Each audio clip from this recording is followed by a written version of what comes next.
Welcome to Pub Talk, the unofficial official craft beer podcast of Oklahoma, where we're all about the three B's, beer buddies, and bullshit.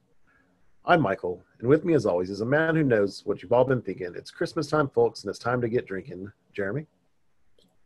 Hey, yo. On today's show, we're back with another social distance spotlight episode with Brian from Beer is Okay. If you like what you hear today, don't forget to hit that like and subscribe button wherever you're listening to us, and show us some love on social media at Pub Talk Podcast. All right, let's get into it.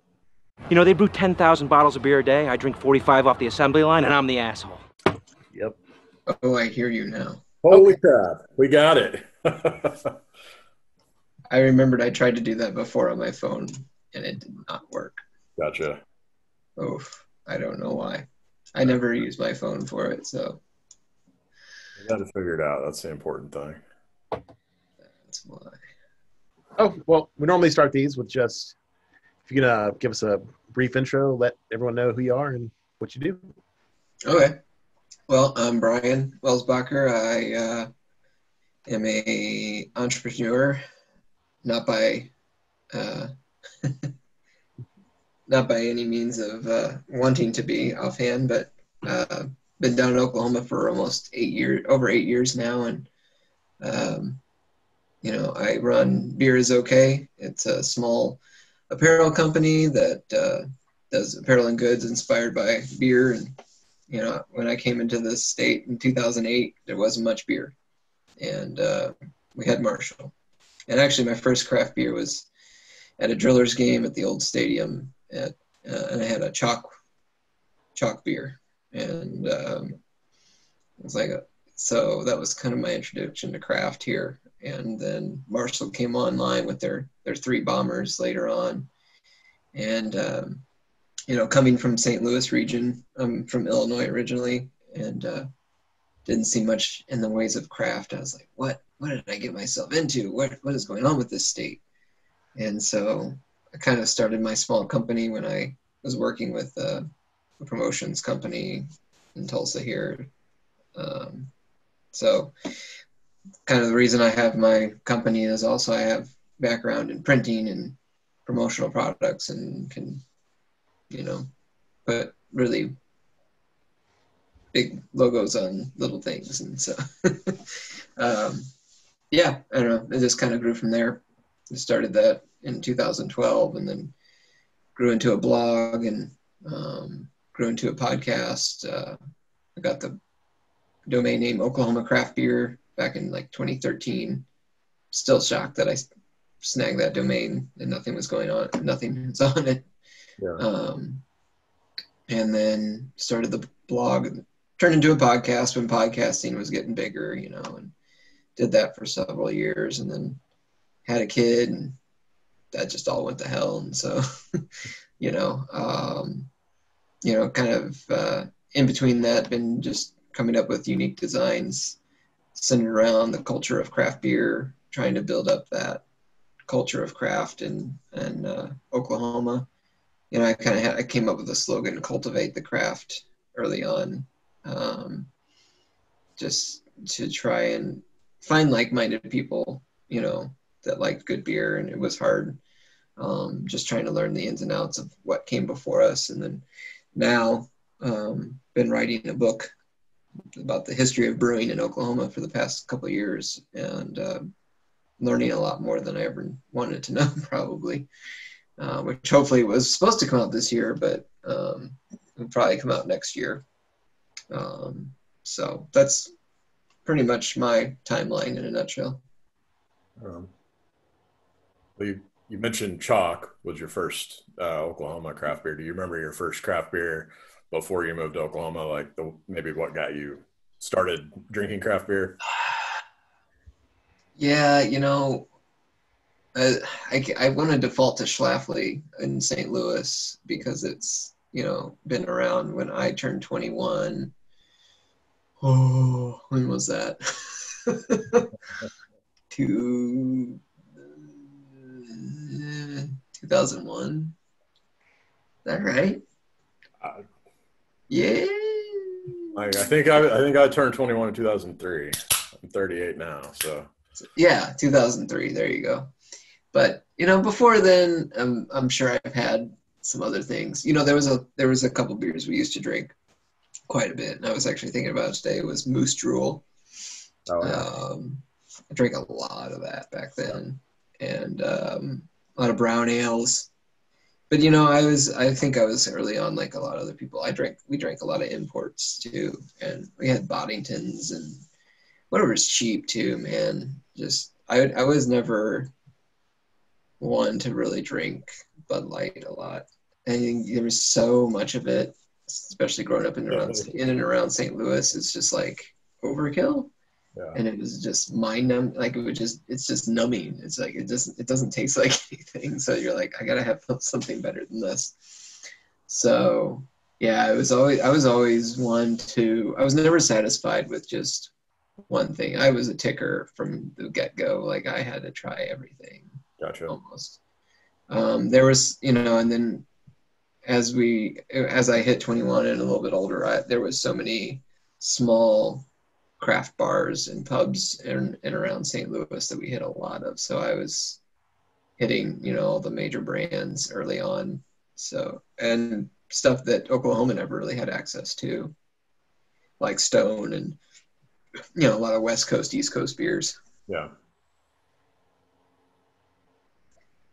So I honestly can't say exactly which one, but I think it was just all of those combined that really spurred it. Gotcha. You talked about coming to the area back in the late 2000s. You talked to us about, the difference, how the tap rooms were back then versus how they are now. Tap rooms? Yeah. Bathrooms. No, they weren't bathrooms. Bathrooms were for the employees. They weren't for the customers. Yeah, tap rooms weren't existent back then, right? Yeah, I think it was just 2006? 2013. Yeah. Well, 2013 had the tasting law enacted. Oh, that's true. Yeah. So you had 12 ounces per person per day. That's when they had the tours, and Marshall had the thing where they had like $5 gets you a glass and the samples and a tour was kind of the caveat there. And I mean, really, that's about all that was there. I think, I don't know if Dead Armadillo was up and running by then. Just trying to think who else. Yeah, it was slim pickings for what you wanted to do around town. But yeah, tap rooms, I think Marshall's built theirs with that in mind. But, you could always see Eric crammed in the corner in his office. It's always kind of interesting. Yeah. The old couches. I miss those old couches in that old tap room. Yeah. The Lebowski pillows. Uh-huh. Yep. Yeah, it was fun. It's pretty dramatic how it's changed in the days since, and it's only been 5-6 years. Yeah. That's not long. What? I was talking to somebody 3 years today. or so? Huh? Oh, I was just saying, even in the last 3 years or so, we've had. Oh yeah. Most of the breweries that are here now have been in the last 3 years. Yeah. Well, it's telling that they're, there's kind of a changing of the guard. There's a much younger drinker coming in to the scene. The baby boomers are practically out of the scene, and there's different attitudes and behaviors as well with that. So a lot of adaptation and a lot of changing of how businesses run on a daily basis. What's being served, seltzers they're such a popular thing now. Yeah. I don't know why, but I mean, wherever the money goes, right? Sure. Yeah. Yeah. It's a business first. Mm-hmm. Right? Yeah, I think that's the one thing. There's the glamour on the outside, but it all drills down to punching in and punching out. So, I had a small stint at Dead Armadillo and got to see how the bread, sausage was made and things like that. And it was fun, but it was it kind of wipes away some of that glitter, of how fun beer can be. And it's still fun. I mean, don't get me wrong, but there's a lot of things people don't see. But I think that's one of the things with craft. There's always been transparency, and Oklahoma is very good about it, and Oklahoma is very good about keeping out the drama. I think with a lot of the breweries, there's just not been that in the past or ever. I mean, there may be a smidge here and there within each company, but overall, like everybody gets along for the most part, and then it's nice to see that people are very helpful in helping others start up. It's amazing to see how many places started up just this past year. Yeah. In Oklahoma. Oh, yeah. And not just Oklahoma City and Tulsa. I'm talking like rural county places. That's crazy. Mm-hmm. But it just goes to show there's a demand still, and that's nice. Yeah, no, it's awesome. Yeah. Do you have a favorite brewery, whether that's here locally or wherever? I've always been kind of akin to Marshall, just from being here early on and trying other things. I do like a lot of German style beers. I think I've realized too, my palate, everybody's going to be different with their palates and how they enjoy a beer with their genes, I guess, whenever they grew up. But, I always enjoyed, a good fish and chips with some malt vinegar. And I think that vinegar flavor, which if you leave beer long enough, it's going to be malt vinegar. So, any place that does a good wild American ale or wild ales or I'd say sours is such a broad term, but so, for a while it was Marshall, just with their good solid German ales. I love like Vienna lagers and Dunkels and things like that. But then when Heirloom came on, I was really attached to what they were doing with the just unique ingredients and the wild cultures that they would use and local cultures too. For a time, when Chase started up Prairie, something about it when he captured those local yeast cultures, it was just like, man, that hits. Like that Prairie Ale just resonated with me, and Prairie Hop and those early ones. So it was nice to see that, and that's just something I latched onto. But yeah, I mean, for the most part, I think Tulsa, I like Heirloom a lot, and then for the Oklahoma City area, Stone Cloud's just killing it. Yep. I for a while there, I was really enjoyed Elk Valley and stuff. And John Elkins is an amazing brewer, but Stone Cloud just came out and just hit after hit after hit. I think nailing it in the IPA category and stout. Yeah. Honestly, I mean, I hate to stigmatize it, but damn it, that's killing the market, and they're winning, in my opinion. Yeah. So. I just reserved a bunch of beer there, those Christmas beers, so I'm in agreement on Stone Cloud. I got the was it Billy Mac? Okay. Or the whatever the carrot cake one was. Yeah, that sounded really good. Yeah. I wanted to get the other one, the leg lamp, but that sold out, and I kind of forgot about it. Gotcha. So, but anyway, what about you guys? What are you into? Nobody wants to hear me all day. Yeah, the easy answer for me here in Tulsa is Marshall as well, for pretty much for the same reasons you listed. Been drinking them since 2008, and some of my first craft beer ever, not just here, because I've always lived in Oklahoma. And then Oklahoma City, it's Stone Cloud. It's I really enjoy Elk Valley, but I got to throw Frenzy in the mix too. For one of the newer ones. Yeah, I remember having them.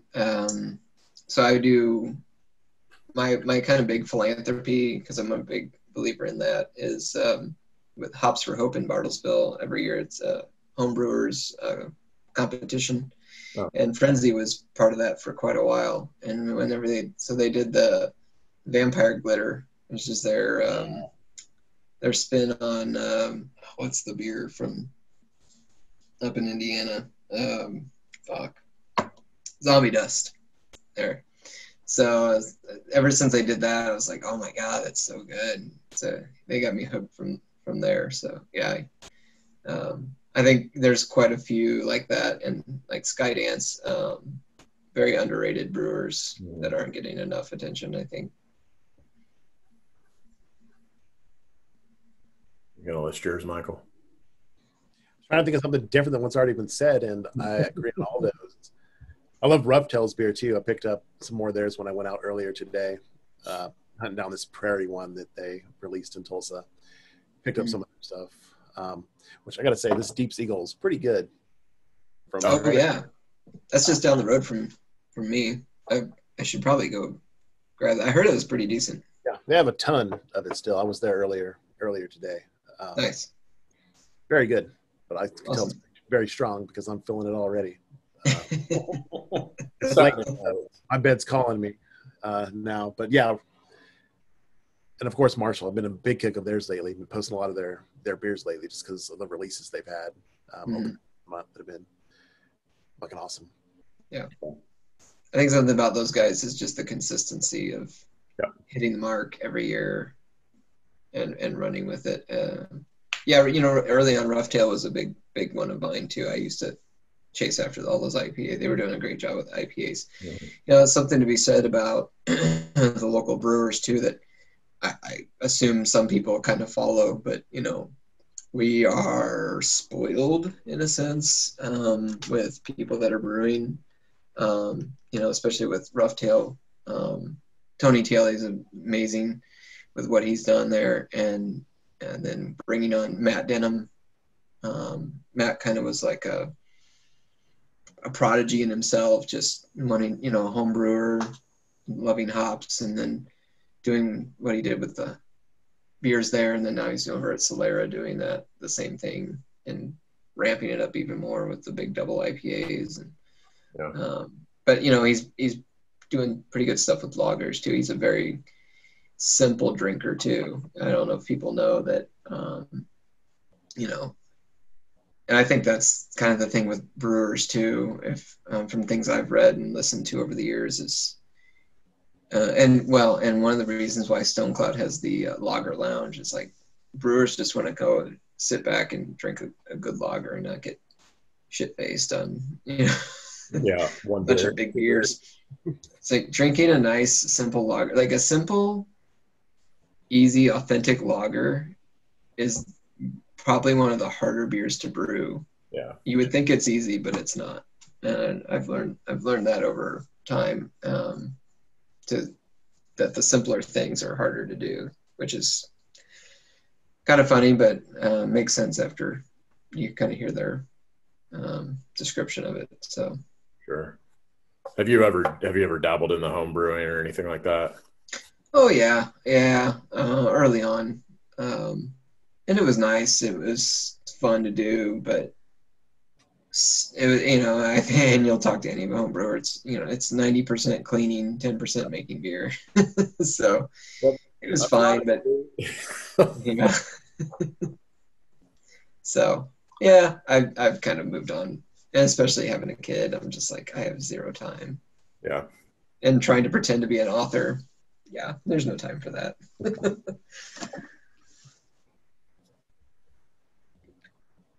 So you talked about the podcast though in the intro. I'm curious about that. You started that a long time ago. You came back earlier this year with your Beer is My Calling that you did with some influencers and stuff. Can you talk to us just about podcasting in general, your thoughts on it? Yeah, I think it's an amazing medium. I only listen to podcasts in the car now. I mean, I don't listen to radio. I listen to NPR and podcasts. I'm kind of like, when with beer, I'm a ticker. I want to just see what's next, what's out there because there's so much content. that's catered to one person to so many people, you'd be foolish not to go out and find it. I enjoyed it. It was a great way to connect with people, just like we're doing now. It was kind of the early social distancing, when you think about it. And it's a great medium. It almost gets back a little bit to just early radio, theater of the mind, and, talking to people and spinning yarns and telling stories and having just fun, connecting with other people. So it makes sense. It's a social network in itself. I had a lot of fun just getting to know. When I did it, it was really getting in a good early oral history of the Oklahoma craft beer. So it's kind of nice I can have that to look back on. Yeah. And especially for this book, because I'm going to need that. But it was also a niche that no one filled earlier on too, and not so much that I tried to monetize on it. That in itself is kind of difficult too, unless you have a large following. So it was just more a hobby and something to do and fun. And I think early on, and what I want to do again, I think I love the Christmas season, and I had a bunch of friends around at my house, and I had gotten somebody to trade beers with, and I said, here's some Oklahoma local beers, and just send me like 12 random beers, and so he sent me this box of beer in the mail, and or special delivery, because that's legal.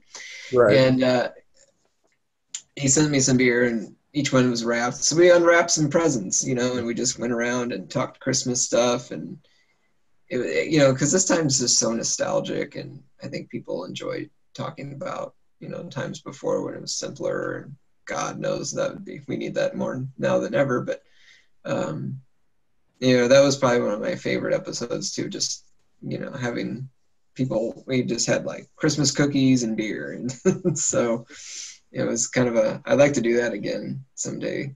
So we just unwrap it, and then everybody get a little sample, and we talk about the beer and just shoot the shit. So yeah. I mean, just doing something like that, and, with a microphone in the middle. And it really didn't even need to be broadcast, but it was just something fun to do. And so that was just kind of a caveat.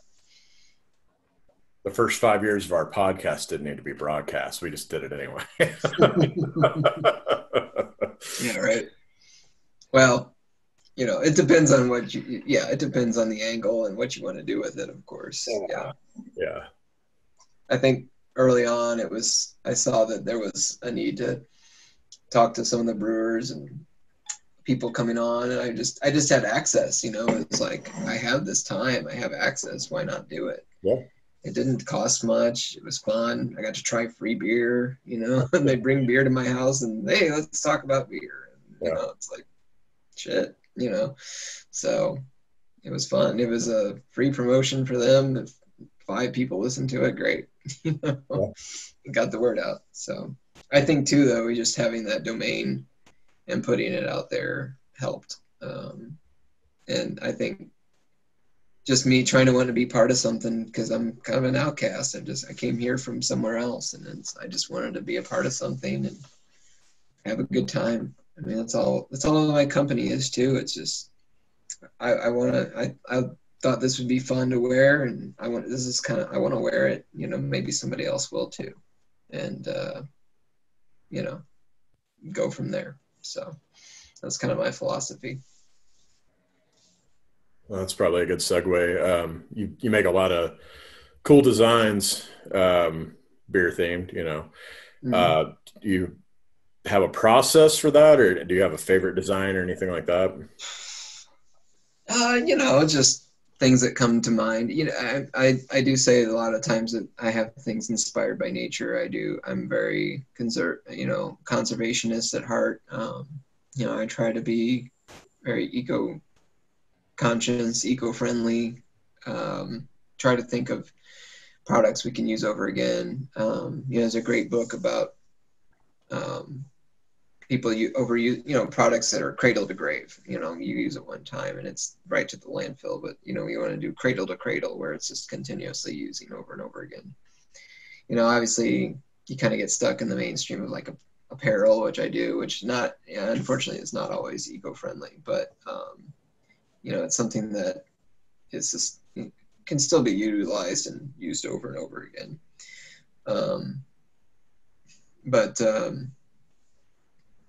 Just certain things that come to me. Now I'm a dad, but I've always had, wanted to do punny things and dad jokes and just funny stuff like that. So, I was always kind of poo-pooed the Papa beer thing, and then until I made my own design, I'm like, I'll make it better than that. I'll make it, it's like, oh, that'll sell. Okay, that works, and let's move on to something else. And then, more of the nature stuff, and then I just kind of took some John Muir quotes and riffed on those with beer, and there's lots of just spinning the different ways and going from there. And the process is, and there's not a lot of magic to it. I'll spill all the secrets. I start with a sticker, and if the sticker design works, I'll move to maybe a shirt. If the shirt design works, maybe you'll get on a sock, maybe you'll get on a hat. I don't know. Gotcha. It's just you hear feedback from consumers and you go from there.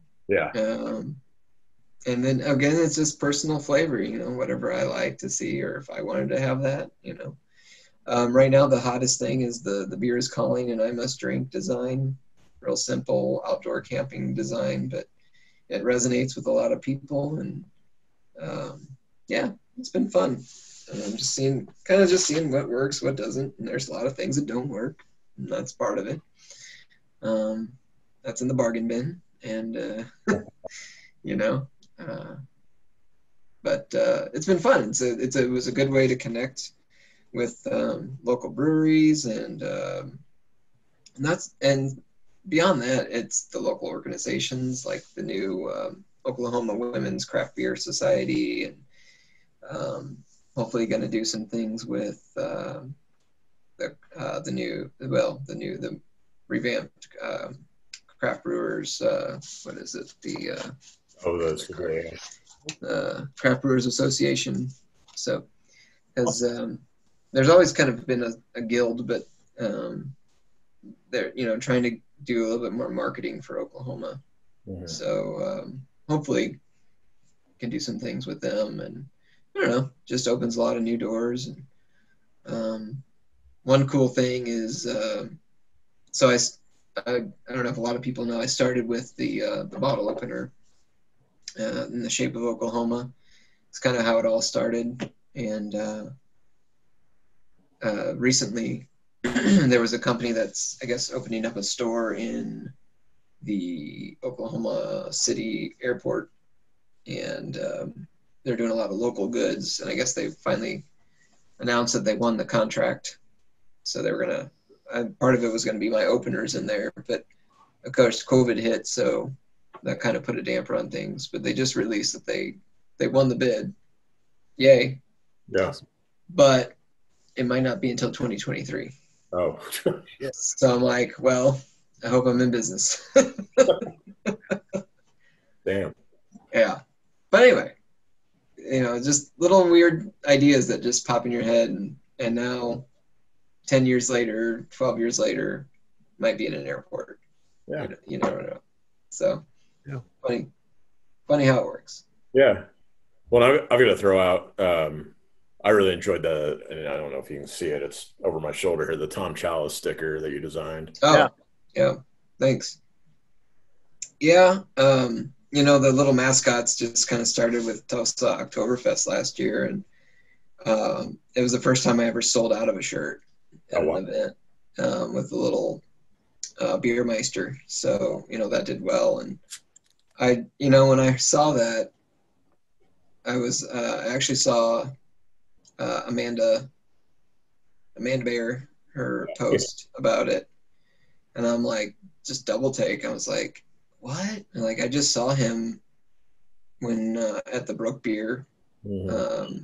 I saw you guys too. Yeah, saw him there at their opening, and I only met Tom a handful of times, and I was just kind of kicking in my head. I was like, I think people would enjoy that, just a little dedication, and it wasn't really meant to be anything, and it just blew up. So it was my first beer label, but sadly, not for the best reasons, but it's for a good reason. It's for it was for a good cause, obviously. Yeah. I mean, sad that it happened, but sad that it happened. Only when you see the can, though. It was awesome when we went to Vortex and Dave shared a 4-pack with us. It was just seeing that label. Yeah, feelings. It was a great beer, obviously. We knew that we were going to get that, so yeah. Thanks. It was it's just something. Yeah, could have put everything in a surreal moment. He's a person like myself, and he was a big advocate for it. So it's like kind of fitting just to do it for him. And no, it was very good. Yeah, thanks. It's always fun going to a place and then having Tom going, "Got to take a picture." Mm-hmm. His way is like, what you have to do right now. I do. I need to take a picture. That last time that we all saw him at Broke, I remember we were standing there talking to you, and Tom picked up, and you were like, "Oh, got to go get your celebrity picture." Yeah. Yep. Yeah, it was funny. That was the last selfie I got with him. Same. Yeah. So that was nice to have. I wish I got to know him a little bit better. Just one more time at the Brewers Union, I think, after that. Yeah. I can't remember which was first. Either way. Right on. What do you like about craft beer? I mean, what draws you to it? You design stuff for it, you drink it. What do you like about it? Oh man, I think Other than I think we've kind of hit it throughout this discussion. It's just the why are we sitting here talking?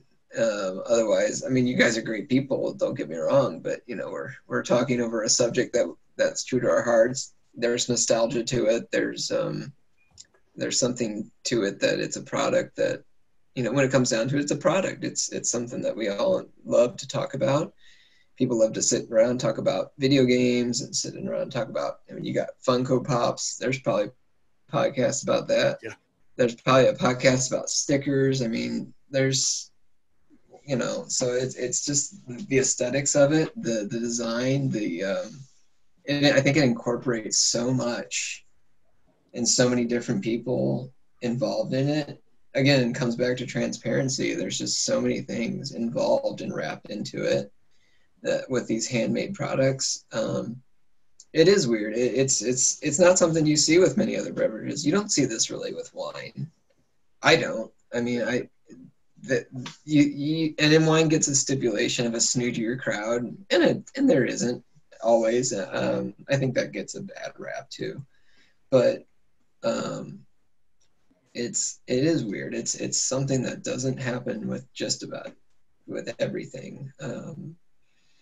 I think that's what I enjoy about it is you come back to it and there's a humbleness and there's a reality to it. We can all relate to it. We can all afford it for the most part. Even if most people are like, I'd rather, there's just some days I'd rather just get a 30-pack of Busch and for $15. I'm like, you're goddamn right. You know what? You're fucking right. But some days I just don't want that. I don't know if I can drink that now. I don't know. But it's just I think without waxing too much on it, it's just and then I've got Instagram open over here. It's like, my God, the amount of just funny and witty and crazy things on Instagram posted about it, and just the fun, just having fun, not getting too serious about something. I can go on, but that's that in a nutshell. is probably why I like it.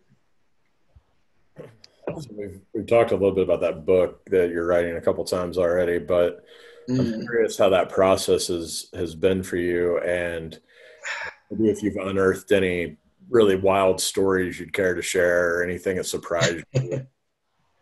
Well, one is don't do it when you have a kid or a toddler.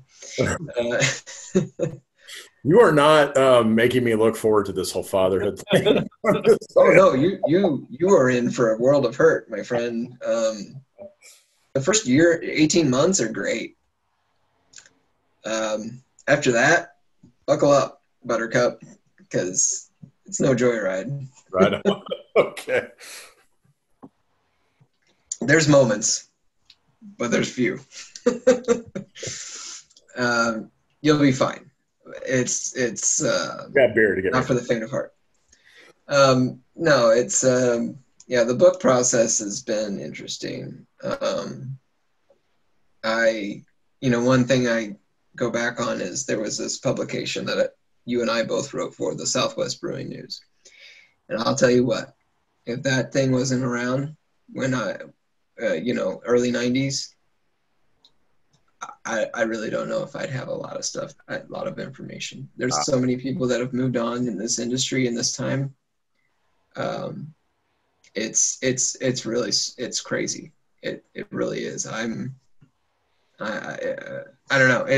I get kind of choked up, and I'm just like, man, we've been lost. There's people can recall some certain things, but when I talk to some of these older brewers and people that have moved out of state and things like that, they're like, oh yeah, that's what happened. And like, how'd you know that? And it's like, oh well, I refer back to, oh wow, yeah, God, that was 20 years ago, but it's kind of neat to bring back old memories for them. I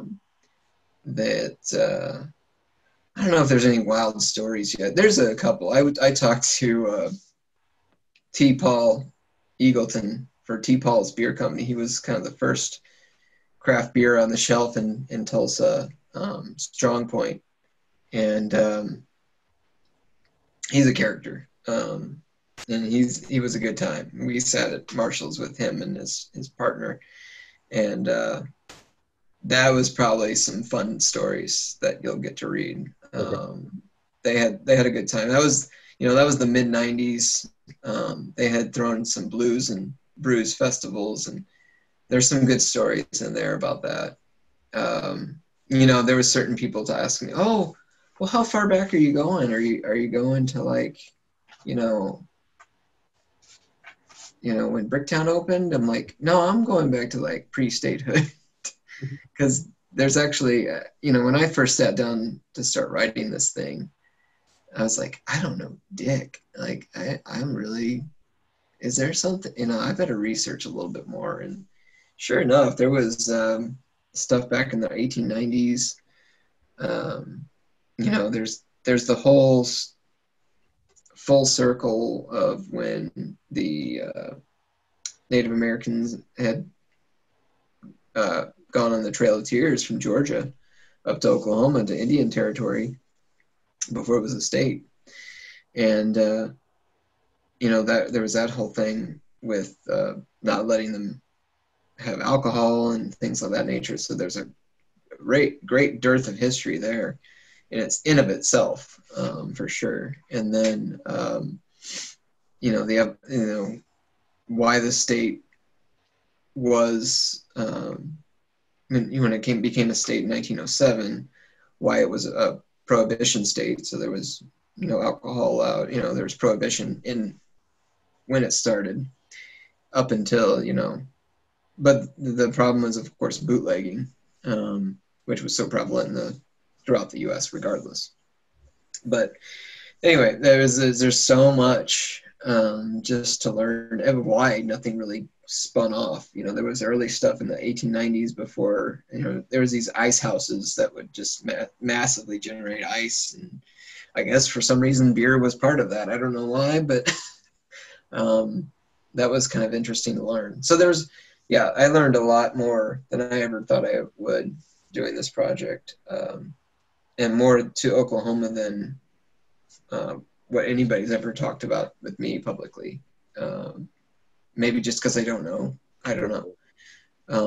As far as documentation, there's a place called newspapers.com, and that's where I got a wealth of information. But, back then, when the Southwest Brewing Company opened and they had the Old King beer, and then that was back in the early 30s, and right after Prohibition got repealed, and they're learning about them. They would have huge spreads in the paper just about the brewers they brought in, the brewing process, the massive steel tanks, and the bottling, and very, very marketing term, very, very much marketing speech. Just you could just kind of hear some guy shilling on the radio as you read it. It was very interesting. I would, if you can find archives, if you like that kind of thing. I was never a huge history buff, but after looking at this, it's like, man, it's pretty cool. It's pretty fun to just kind of look back at old history and learn where stuff came from, and everything's cyclical. So, stuff can come back around. So there's, in doing that, there's, ideas for new stuff. There's ideas for bringing certain things back, certain aspects, certain creations. And with that, I kind of hope to help market the book, maybe make some old beer recipes or something of that nature. That would be kind of fun with certain breweries. I haven't started anything yet. Looking back, there isn't quite a whole lot of family history either, from all the people that were involved with like Southwest and things like that, that I could find.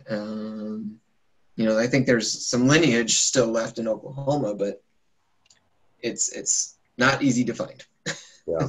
So that's super intriguing, man. Yeah, it really is. Yeah. Yeah, it's definitely something that needs to come out. Yeah. I didn't really ever expect it be myself to do that, but I don't know. It's been fun. It needs to. I'm kind of so that, and there's the pre-statehood prohibition era, and then there's the time where post-prohibition, and then there's a little bit of a dry spell, and we all know dry, but these 80s up into the 90s, not a whole lot into the brew pubs, and then until the first actual real craft brewery in 2003 with Hubert's, which not very many people know about. I remember, though, coming into the state, I remember seeing Hubert's on the shelf a little bit. He had the old-time lager, but he did a lot of craft sodas, and he had contracts with the Oklahoma City Thunder when they first came in. He did stuff like he was an innovator. He did the first hard root beers before Not Your Father's was really a big thing, and that was kind of neat to learn. But he sold off to Bricktown after a while in the mid 2014, 2015, and I think he had kind of achieved what he wanted to do, but kind of went silently. And it was kind of funny because Rick changed the laws, and it was interesting to see that nothing really happened until 5 years later with Marshall and then Coop. All the while around us, stuff was happening. But I think the liquor laws and the alcohol laws with the near beer was just too limiting. But I don't know. It shows too that the people around us, the beer drinkers of the time, it was the brew pub. There were so many brew pubs that came and went. It was hard to really change a behavior, change a lifestyle of Bud Miller Coors. It goes to show, how dominant they were. that you couldn't really change an industry in a state. Now, granted, I don't think that, the per capita of Oklahoma citizens with breweries is really low. Yeah. Compared to many other states. So it's hard to really compare overall. So you've But got, those are stats you can go find on the Brewers Association too, by the way. yeah. For people out there that are like, what was he talking about? God, fucking economics. Shut the fuck up and talk about beer. God damn it. Well, I was just going to say, we've got to laugh a little bit doing all that research for the book. Bricktown's got the slogan that they're Oklahoma's oldest craft brewery, and it's like, it's still okay. Well, technically they are, because chalk was never legal until after 95. Oh, damn. Really? Yeah. I don't know that. Wow.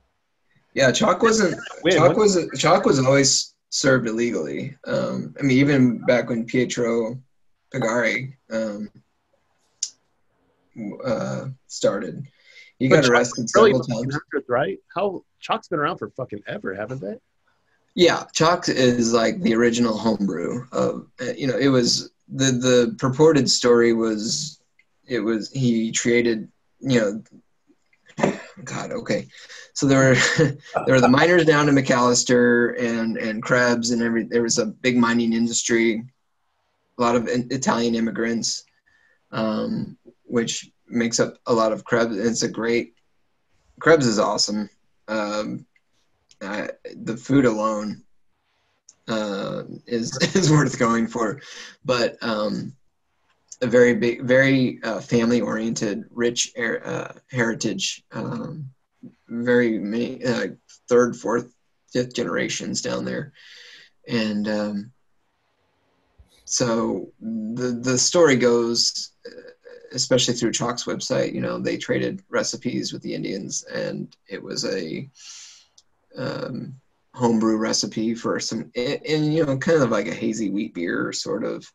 But it's not like they had hops and things like that either. It was a very much, steeping some grain and corn and other things, wheat, into in a crock. And man, and you came back to wild stories. There was quotes from people like they would put like axle grease and things to get a kick out of it. I mean, there was shit that would turn you blind, probably. That it was like, oh my God. And there, the thing too of it, it was a very socioeconomic kind of issue where there was a lot of African Americans that were getting. It was a very much of a minority thing, where people were getting arrested for it constantly. I don't know what the right term is, but it was very very much something that it was very much a negative thing, very much negative. What's the word? It eludes me, but it was a shame, because it was something that brought society down, and so much that people were hit up for making homebrew all the time, and there's so many articles of chalk, and chalk was always referred to as a lowercase c, CHOC, in single quotations. So it was like moonshine. It was typically like moonshine. It was something that people got hit up for a lot, with warning, fines and jail time and things of that nature. So it was very telling of the time in the early 30s into the 50s and 60s, that it was something that there was still dry counties, and there was still some type of prohibition throughout. I mean, Oklahoma didn't pass homebrewing laws until 2010. Yeah. So, but crazy. That's more in the mainstream. And then I don't know when, if ever, moonshine really got accepted, but it was just something that people made to get a kick out of, and there was crazy stories of people going mad, just have all these crimes supposedly committed of it because of it, and obviously, drunk driving and things of that nature, but something that wasn't regulated. And I don't know, I've gone on a tangent because of it, but it's a crazy history about it, and very telling of in and of our society. But it is kind of the original craft, for so to speak. But again, I go back to another point I made. We're very spoiled with the types of brewers we had. Michael Lawley is probably one of the best brewers we have in the state, with what he's done at Chalk and now doing with Prairie.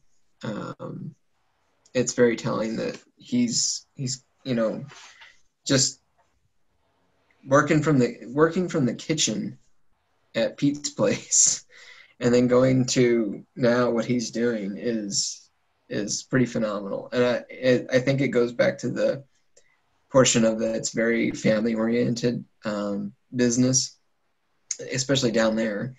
And without giving out too much, it's something that he created he had a relationship with that family, that they're all family down there. And Pete Pritchard, who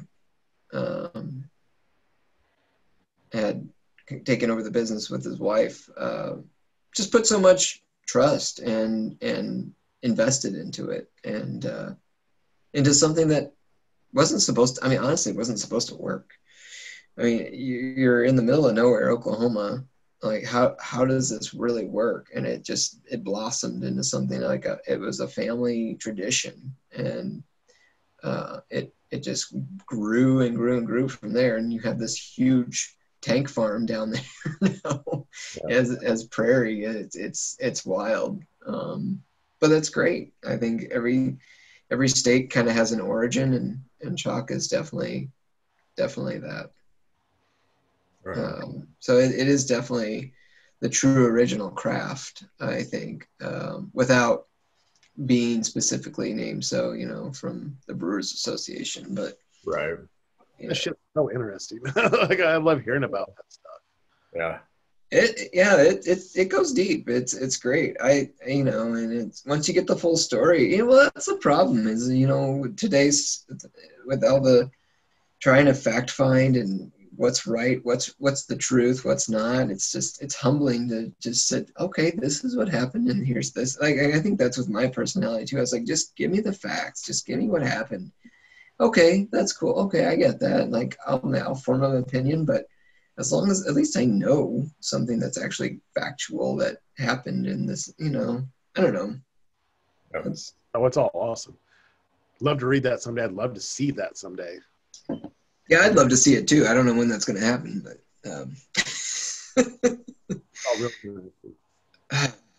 just crack a whip over me. I just need someone to like crack a whip and just keep typing. I'll just keep reminding you I want to read it. There you go. Just wave dollars at me. He's like, here. Sorry. It's not that kind of show. It's not that kind of show. Dollar waving days are over. Right. Yeah, especially about to be a girl dad. I don't wave dollars anymore. Yeah. Yeah. That handprint up there looks real weird if I start thinking about those days, and I'm not trying. Fucking 5 years old now. Oh man. Yeah, well, that's a good point. I think before we kind of dive in, I've got a handful of like just kind of fun questions that I want to get to. But before we do that, I want to make sure everybody knows where to find you online, where to find your stuff. I know there's a few stores around town that carry your apparel and stuff. Yeah. I'm on just beerisok.com, or you can go to oklahomacraftbeer.com is the old blog, and you can listen to some old podcasts from days of yore, when a lot of the brewers were just starting in Oklahoma. Or you can find us on Etsy. There's not too much different on there, but Beer is Okay on Etsy. That's predominantly where I'm at. Instagram and Facebook, the same. Beer is Okay. Aren't there, doesn't like Ida Red and a handful of shops around town carry some of your stuff? Yeah. You can go to our vendor list on the website. There's Ida Red, and there's My Guys Gifts here, and just down the street from me, and Blue 7 and DNA Galleries is one of our great places that carries our products, and does very well for us. So I can't speak highly enough of them. So yeah, there's plenty of places before final shopping days of Christmas. You can grab our things and our locally made products. So Yeah. Might have missed that. Isn't there where, like, if someone can order it if they don't want it to go somewhere? Is there anywhere they can get your stuff? You know, I've kind of done some like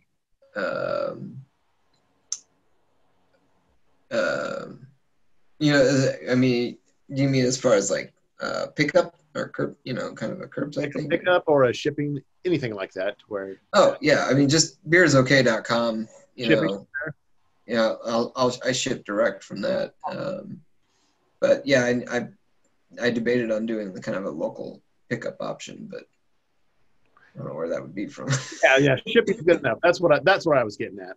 Gotcha. Somewhere right now that someone can just order and get it shipped to their house. That's awesome. Yeah, absolutely.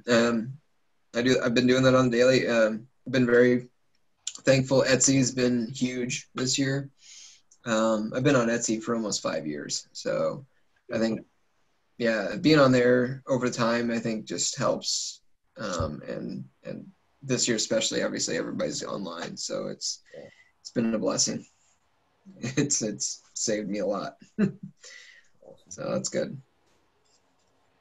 I guess we'll dive into a few just kind of fun questions here. All right. Favorite Hot holiday? seat. Do what? I said, put me on the hot seat. Oh, well, it's not that. Yeah. That's after we turn the recording off. We talk about the really good stuff. Do you have a favorite holiday beer? I mean, 'tis the season. Oh, I don't know. I mean, we kind of talked about Bourbon County. That's a holiday beer, right? It happens around the holidays. I do seek it out every year. I do drink the Anchor Our Special Ale every year. Okay. I do enjoy those. This year's was definitely good. A little bit darker, more of a winter warmer. Also enjoy Winter Warmer by what is it? What is it called? Warmers. I'm not sure which one you're talking about. Winter Warmer out of England. The is it Sam Smith? Oh yeah. Okay. Yeah. And then recently brought to light the Fuller's vintage porter out of England. Kilkenny's carries that a lot. That is a phenomenal beer, for an import at least. I would highly regard anybody to seek those out. That is an underrated beer, especially in America. But so definitely something more of the winter warmers, spiced ales. I enjoy Jubile Ale from Deschutes. I'm so happy with that they're here now. I just grabbed a 6-pack of their Blackview Porter. So love that one. Yeah. You used to have to go to Kansas City to get it. Oh, really? That's the only place I had it up until they started bringing their stuff here. Yeah. That was on my wish list. Them and we actually got some Odell stouts too this winter, which is great. This winter's been nice. It's been really good for beer. It's been heavy on my pocketbook. Before I ask mine, I'll answer that one real quick. I saw Chocolate Hob in the store earlier today, and I haven't bought that in a long time. I used to like getting that from Iron Monk back in the day. I don't know if it's still as good, but it was awesome back when I did. Yeah. It was awesome. I in that same store that I got that earlier, I picked up that Rogue beer that you recommended me getting, Jeremy. Yeah. We talk about that in the early days of the podcast, and we weren't a fan. And it's Rogue. It's Rogue's. What is it? Santa's Private Reserve. A lot of their beer their labels are awesome, but the beer is not that great, and it's felt that way for several years now. So Jeremy recommended that, and so I had to pick it up. I haven't tried it yet. I look forward to trying that one though. What about you, Jeremy? Though, before I go to my question. Yeah, I mean, Christmas Bomb Prairie. That's my big one. I think I've had every iteration they've done. They just posted a picture the other day of Christmas Bomb through the years, and I was like, oh, I've had all of those. Nice.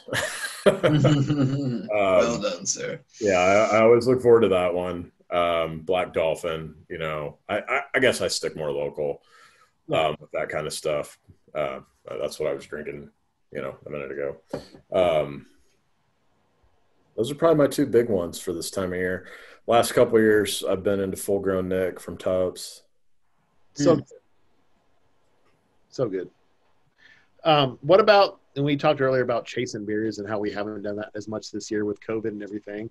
What's the last beer that you had that made you go, damn, this is good? Something that just kind of took you back for a second. I went to a friend's house the other day and had like 3 Modern Times barrel-aged stouts, so that was pretty damn good. And we had some Bottle Logic, so that was pretty damn good. Nice. Anytime you get Bottle Logic stouts or Angry Chair stouts, it's really amazing. Do something locally with Angry Chair? They did. Someone locally did something with them. Was it? American Solera just did. I was like, it has to be Solera if it was a collab with something like that. Fair. Yeah, I mean, but bring it back locally. That's somebody that really amazed me. I don't know. I've had quite a few. I mean, I think I drink IPAs throughout the year, but I do like more stouts this time of year too. Trying to think. I haven't had too many, unfortunately, but yeah, I don't know if anything really stood out as much as just some off-market stuff that we've had. Yeah. Unfortunately, hey, you're local. There's no wrong answer here. Yeah, that's true. I'm always like, what's the best answer possible? Yeah. It has to be made right here. Yeah. The beer I'm drinking right now. No. I mean, it is true. It's, like I said earlier, for $11, 500 milliliters, you can't go too wrong. Yeah. What's yours, Michael? We took a trip to Texas not that long ago. Yeah. Went to Lakewood Brewing, and their bourbon barrel Temptress was fucking delicious. Brought that back. I was thinking about not drinking it for a little bit. And then last week, I was like, fuck it, I'm going to drink this. And it was fucking delicious. The chocolate notes, everything was awesome. And I saw recently their 2020 got pushed back till next year. And that might be another trip to Texas because that beer, awesome. Because that beer was it was really, really good. Really good. Yeah. What about you? Well, that one's up there. But I actually just had this beer last night. I've got a thing for Epic Brewing, Salt Lake City / Denver. I went to their Denver tap room probably a year and a half ago. Did a couple flights of stouts, as you do. So the Big Bad Baptist series, I had a double chocolate, double peanut butter cup shipped to me. That was on point. Nice. That sounds awesome. That does. The peanut butter stout that you kind of mentioned earlier on your Instagram and Stone Cloud. Yeah. That was actually pretty. That was really one of the better peanut butter stouts I've ever had. To be honest. The fingers. Yeah. Yeah, it was really good too. I guess, and this isn't fair to Stone Cloud, but I expected that one to be really good, so it didn't right. You know what I mean? It didn't take my breath away because I expected it to be amazing. Well, there's that. Well, yeah. So, something you see on, just Instagram, on social media in general all the time these days, people talking about the Mount Rushmore of this and that. No. So I'm going to ask, and we can do this locally, we can do it nationally, whatever. Mount Rushmore beer. And I'm thinking more breweries than brewers. Not the brewer, like the breweries? Yeah, I'm thinking more of the breweries. I just feel like people will identify that better. Yeah. I mean, yeah, I'm sure you could, I mean, you could do a local version and a national version. Yeah, true. We can do both. So 4 top breweries in Oklahoma. I mean, you gotta have some pioneers. So I would definitely have Eric Marshall, and he'd be like, "Shut the fuck up." And in those words, yeah, you would probably have to put Chase on there. Yeah. For what he's done with Coop and even the early stuff with Redbud. Chase has got a pretty cool history. Yeah. I mean, I don't think people realize we need that. to get him on the damn show. He's just hard to get a hold of. And let's see. I would honestly put Mike Grushon. Okay. He would be the first. He needs to be the first. Mike Grushon has over 30 years of brewing history and has kept this state afloat in beer. Let me tell you, let me name one more, and I'll go back to Mike because that's tough. But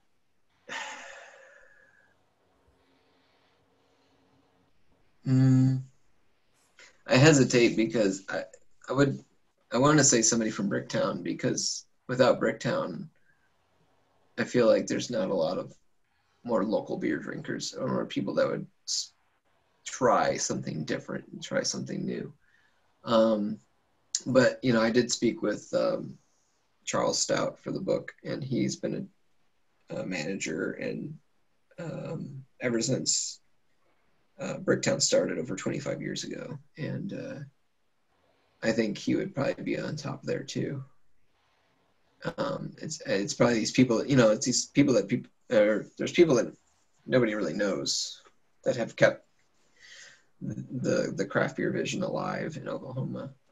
But going back to Mike, the amount of places he's brewed at and helped instill a culture and can show people that a 3-2 beer can taste phenomenal without the alcohol is by far a skill and a true testament of good brewing habits and really knowing the craft, because that's not easy. That's not, you're brewing out of style, you're brewing out of context, you're brewing out of style, and without him, I don't know if we would have the industry we have today. I mean, we might. I think it would have struggled a lot more. I think certain places would have closed a lot faster. I don't think there would have been that many people that would have caught on. And his story is rather interesting too. He was, excuse me, he kind of got some of the homebrew bug, and he had always kind of envisioned himself as a brewmaster, which is kind of funny because that term always gets thrown around and people like, yeah, I'm not, yeah, whatever, I'm not a brewmaster. And like, it's kind of a humbling term. But he had met with a guy that was brewing for, what was it? I forget the name, but he had met somebody that was doing some microbrewing. That they both had they were like rock climbing in Oklahoma, and Mike was also a sailor, It still is to this day. And they had a lot of shared interests, and he actually shared some homebrew with them. And he's like, this is pretty good. You should come on and join me and just kind of apprentice. And ever since then, he's just nailed it and just made phenomenal beer for this state. And so he would be the pinnacle of Rushmore. I can't say enough about his talents and what he's given back to this state in the sense of craft. I'll get off my soapbox, but It's a podcast. That's what we're here for. yeah, I know, right?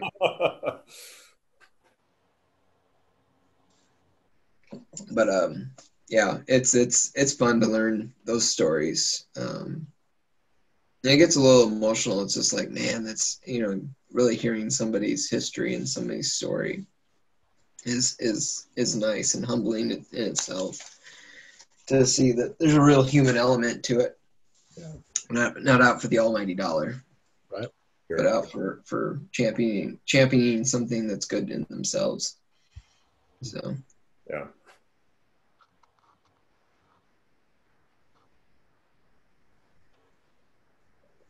Anything else? Any more brain busters? I don't think so. I keep drinking this beer though. I'm gonna have to go to the bathroom. So. Oh, nice. No,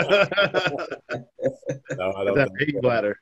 I mean, I guess as we wrap it up, do you have any final thoughts or anything else you want to throw out there? Well, I do want to install a little bit of the old podcast that I was doing for some Christmas nostalgia. What does Christmas mean to you guys in a little bit of wrap up in itself? I can go first with that. Yeah. It's changed a lot just in the past few years. Whatever I thought it was as a man growing up has changed. Seeing my daughter looking at Christmas now, and she just turned 5, and when I talk to her about Christmas, it's always about the joy of it and the fun and the lights and just having a good time, which is kind of eye-opening in the shitty fucking year that 2020 is with COVID and the Cowboys playing like garbage. Come on. Yeah, I mean, it is what it is. It's about taking the time out of whatever you're doing in life to enjoy the friendship, the giving, and all that stuff wrapped up in one. And I made a point to really focus on that this year because it's 2020, I guess. But so I took the extra step, like, what else can I do to try to bring joy in this part? So I decorate the house more, or I do more shit with my kids, and I want to. It's about the happiness, and it's cool to have this last month of the year be about something that could be a focus on happiness and not the bullshit the previous 11 months brung. So true. Yeah. So true. Hey, 2020 wasn't as bad as some other years for me, but it's been a shit fucking year. We can all probably agree on that. Yeah. Yeah. I think if you took a poll, this one wins. Shittiest year. But yeah, I mean, and I'm at the beginning of I'm a few months away from being a new father. So I've been thinking about stuff from that perspective, but I don't have that vantage point just yet. So for me, it's still, it's an excuse to get together with the people I care about. So friends, family, these kinds of things. That's obviously challenging this year because you want to do so safely, unless you're of a certain belief, and we'll leave it at that. But, so that's what's about to me. My brother lives out of state. He was born on Christmas Day, so he always comes back here, and we get to celebrate his birthday and Christmas, and it's like a several day long thing. Nice. That's gonna be a little different this year. We're gonna have to do it virtually, but those are the things I associate with Christmas is just good times with my friends and family. Yeah. Yeah, sure. I try not to associate it with like, God damn it, my credit card bill. That's money don't matter. That's January's problem. Exactly. That's January's problem.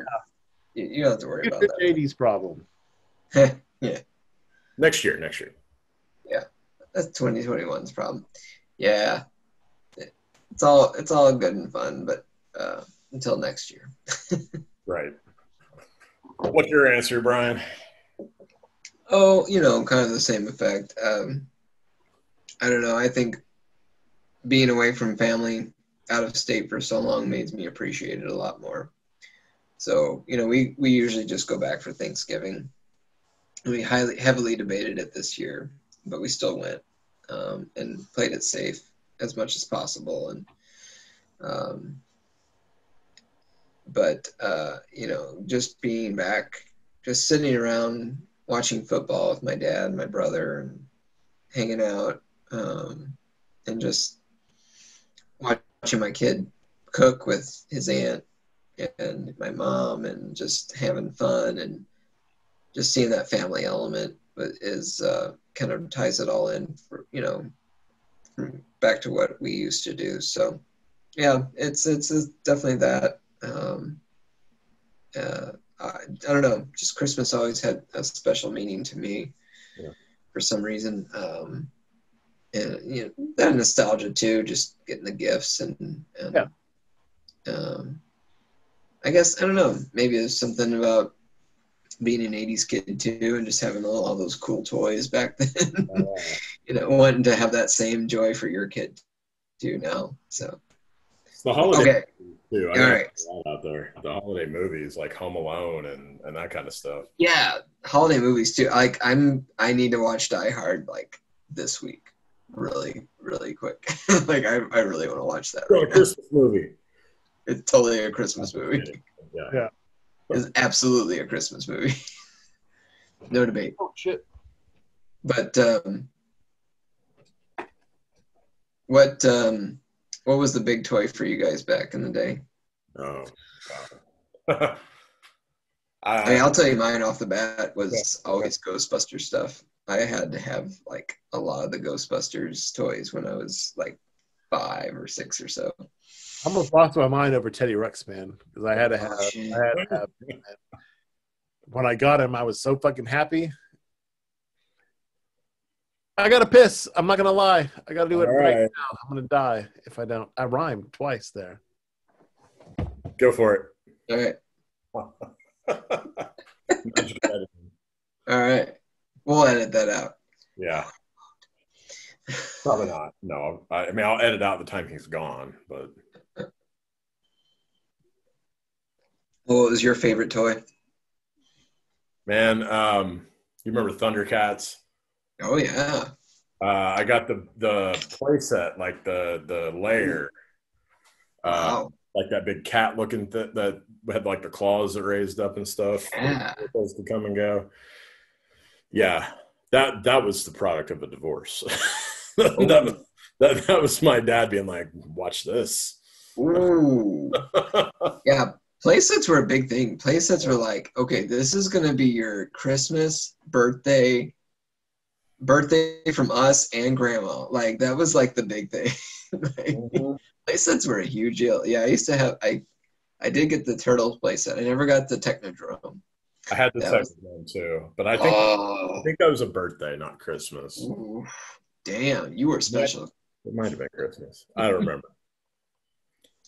That thing was no joke. Yeah. Yeah. I mean, I used to have the old Ghostbusters firehouse. I actually asked my dad, like, what did you guys ever do with that? My mom's like, I'm pretty sure we got rid of him. I'm like, you what? Oh my gosh. I just assumed it was in the attic the whole time. Like, yeah, I have boxes of shit that I took from my parents or from my dad's attic when I got my own house that I almost sure has all that old stuff in it. But I'll tell you what, you might want to go through some of it because eBay be blowing up lately. Fair. We are at that age where all of us at that time frame, those people at that time frame have the most amount of disposable income. You might want to cash in. Even if it's like severely played with, though, that's my thing. Like I know it doesn't matter. It does not matter. It's called nostalgia, and it wins every time. Yeah. So if it's just sitting there. While you were gone, Michael, I said mine was the Thundercats layer. Oh fuck yeah! I remember being jealous of fuck as you, like when I first met you, and what? Yeah. How old were we? Mid 20, 22, or whatever. yeah. And then hearing about some of the shit you got, like, and I'm like, God damn it! I wish I had that when I was a kid. I was so mad, like the big, like the whole, like He-Man cave and shit. Was that you had that, didn't you? I had that. I used to have. You son of a bitch! I wanted all that. Like I said, I was telling Brian, I was like, you just got to get your parents to get divorced. That's all it takes. Right? I'm like, God damn it, that's what it was. The whole time when I was a kid, I'm wishing on Santa to bring me shit. And I should have been wishing on divorce lawyers and stuff, but it didn't fucking happen. You get 2 Christmases that way. I'm just saying. They compete. Don't mean to make fun of whatever. No, Funny, but- God, shut up. If you don't laugh. All right there's a good place for us to call it an episode. We definitely kept talking about Christmas toys, beer, and everything else for quite a while. But, you know, it was getting late. That episode's long enough, and it's not all fit for air. So thanks to Brian for coming on the show.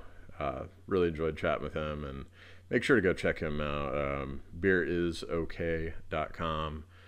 Buy yourself some stocking stuffers and just some cool craft beer, apparel, barware, whatnot. Make sure to follow us on the web, or find us on the web at pubtalkpodcast.com, and subscribe to the show so you never miss an episode. And give us a follow on social media at pubtalkpodcast. As always, never forget there's nothing in life too big or hard you can't handle it over a few beers with your good friends. Until next time, just chill till the next episode.